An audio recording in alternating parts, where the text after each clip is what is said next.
Akala ata, hindi ko sila papatulan. Yung isa kasi, maldita. In-English ko. Tameme ang lola mo. Hindi nagpatalong above na to. Palaban dapat kayo pag kayo nasa ibang bansa. Hello guys! I'm so excited! I'm coming back! Guys, ang tagal kong hindi nakapag-vlog, almost a year. Or this past few months kasi, sobrang daming stress na dumating sa buhay ko. Aww! Kasalanan ko guys, kasi akala ko si Wonder Woman ako na kaya kong pagsabayin lahat. Hindi ako naniwala dun sa kasabihan, step by step or once at a time. Yung parang, nagsabay-sabay ko guys, sobrang dami dumating na problema sa buhay ko. Nabaliw ako guys, char. Hindi, tulad nga sinabi ko kanina, grabe talaga.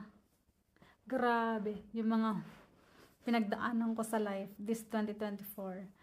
Kasi to the point na nagtatalo na kami ni Alex kasi tinatanong niya, ano ba talagang problema mo? Ano nangyayari sa'yo? Ganyan siya. Yung feeling ko kasi gusto kong umuwi ng Pilipinas, gusto kong ipahinga yung utak ko. Kasi grabe yung Germany sa akin, yung parang grabe yung adjustment na dapat kong gawin kasi sobrang ibang-iba to sa akin. Yan, nagtrabaho din naman ako sa Taiwan, malayo sa family ko. Pero grabe dito sa Germany, ito lang talaga yung grabe yung stress na naranasan ko dito. Hindi about na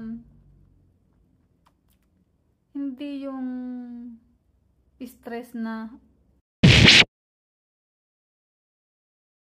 So ito guys, yung last job ko kasi grabe talagang stress ko dun. Lalo na sa mga katrabaho. Okay lang sana yung trabaho, sobrang dali. Sobrang dali niya guys.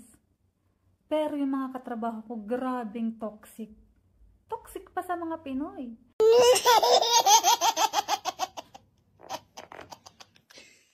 Yung mga, ang dami kasing Romanians na mga katrabaho ko, grabe ang toxic nila guys. Nag-aawayan talaga sila sa harap mo. Nagsisigawan talaga.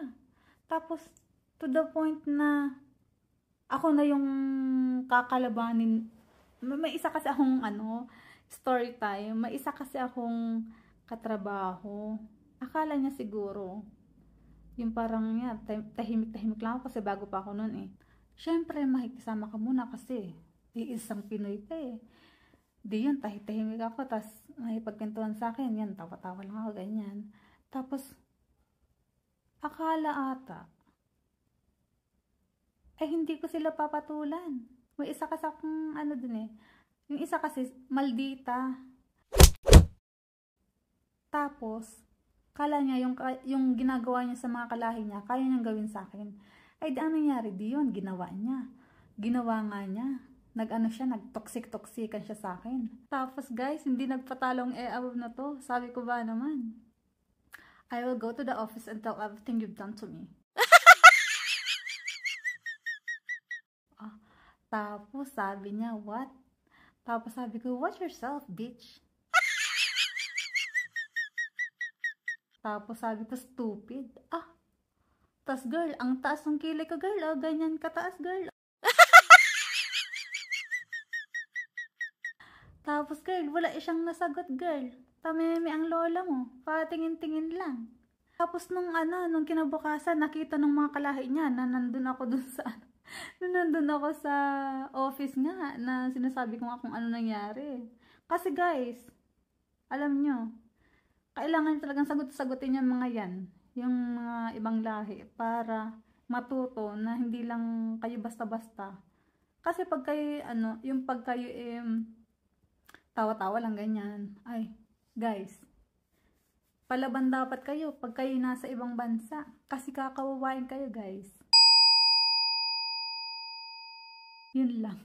Ang dami ko na sinabi, char. Every December kasi guys, nagpapadala yung biyenan ko ng gift. Hindi ko lang kung tradisyon nila, pero gumagawa lagi siya ng cookies. At lagi siya nagpapadala ng ganito. Homemade cookies niya to. And sobrang sarap guys. Pwede na siyang ibenta. Pwede na! Charot. So, ayun guys. Unboxing na natin siya.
So guys, that's all for today. See you in my next vlog.